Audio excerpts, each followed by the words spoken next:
KJ Methods YouTube channel. Don't forget to like, subscribe, and share this video to all who may be interested in passing that real estate exam on the first try. Alright, a couple of my students said, "Hey KJ, can you please explain the difference between a deed, a title, a cloud on title, color of title, chain of title?" We have all of this terminology and it can often be confusing for students. So what I've decided to do today is to do a short video to explain the differences between this terminology. So let's get started. Alright, first of all, what is a deed?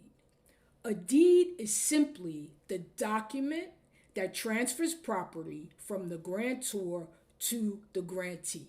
It's actually the physical piece of paper that is transferring ownership of the property. So if that's a deed, then what is title? Title is essentially just a concept of ownership.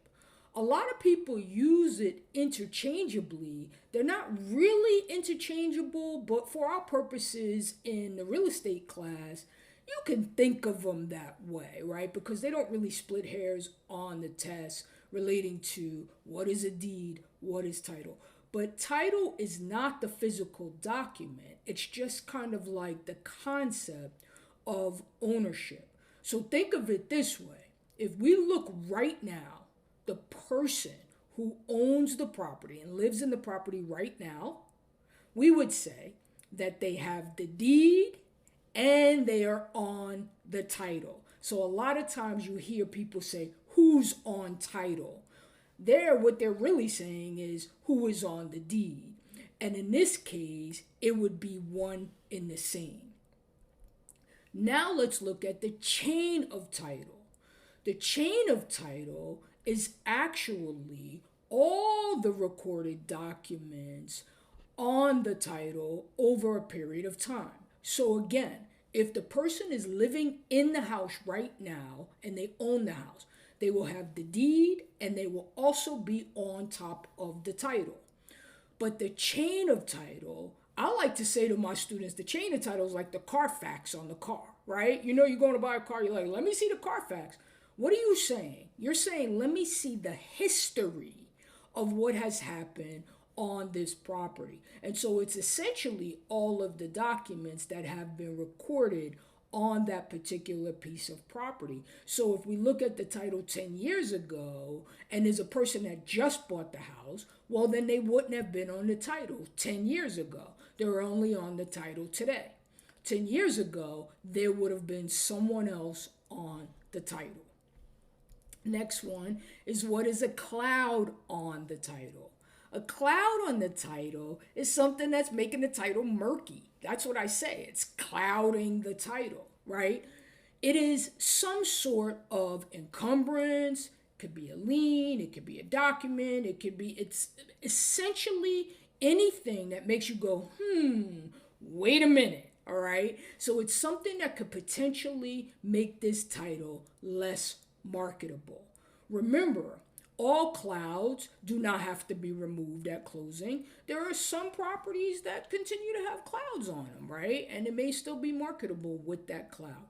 But a cloud is just something that'll make you go, let's take a closer look at this. And lastly, we have color of title. Color of title is something that we call apparent title, right? It's like something that is an appearance of ownership, but it isn't necessarily ownership. Where we see this most often, particularly on the real estate exam, is in adverse possession, right? So what do we say is, this person is living in the house, they look like they're the owner, and so it's apparent ownership. It appears that they're the owner, but they're not really the owner because of either some defective title or some document that was filed incorrectly, something that has a lien, an encumbrance, or something of that nature. But in the real estate class, we typically say that if a person is trying to adversely possess it and they're trying to do it under color of title, what we're saying is, hey, they look like they're the owner. They are doing things that make it seem like they're the owner. And because they've been doing it for this particular period of time, that state will allow them to adversely possess the property, perhaps in a shorter period of time than the state would normally allow. That's why the questions on the real estate exam, when we're talking about color of title, typically go to shortening the adverse possession time frame. All right, that's it. Nice short video today on the differences between all of these title theories that you seem to hear about that are typically confusing. All right, so don't forget to get folks to like, subscribe, and share this video if they're trying to pass the real estate exam. I really thank you for coming by the KJ Method. Hope to see you next time.